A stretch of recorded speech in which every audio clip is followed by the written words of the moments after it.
This man thought he had Cliff using the Bible, but guess what? He was wrong. Watch this. Do you have a copy of the Bible with you? Of course. Yeah, that's my copy I was right wondering there. if you could read a verse for me. Sure. It's just like 7 sentences. All right. Yeah, it's in the New Testament. Yeah. It's 1 Timothy 2, verses 9 through 16. I also want women to dress modestly, with decency and propriety, not with braided hair or gold or pearls or expensive clothes, but with good deeds appropriate for women who profess to worship God. A woman should learn in quietness and full submission. I do not permit a woman to teach or have authority over a man. She must be silent.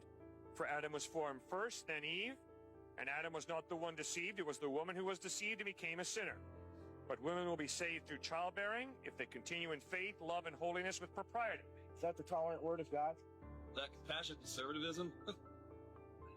Paul is writing the letter to Timothy. Where is Timothy? He is pastoring in Ephesus. We read about Ephesus in Acts chapter 19. We read that in Ephesus, they were into goddess worship, Diana of the Ephesians. They were into pantheism, worshiping Mother Earth. That's what they were into. That's the historical context. So, women will be saved through childbearing if they continue in faith, love, and holiness with propriety. Well, what's the problem here? Well, the problem is that certain over-spiritual people viewed sex as dirty, viewed childbearing as a sin. And so Paul is pointing out to Timothy, no, sex and bringing babies into the world is not evil. It's not a sin. And you're going to be kept safe through childbearing if you continue in faith, love, and holiness. Now, what about this bit about women dressing modestly? Well, it's real simple.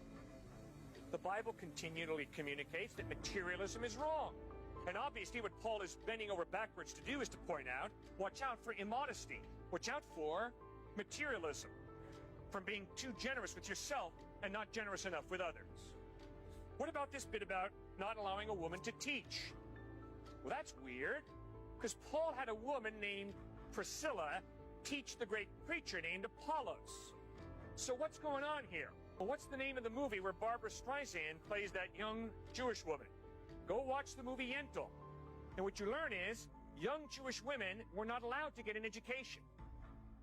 So Paul is essentially saying, ladies, if you've not had an education, don't presume to be a teacher.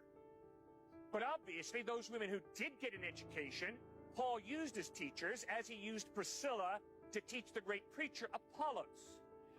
You see why it's so important to study context, to read the whole thing through. Follow for more Christian content.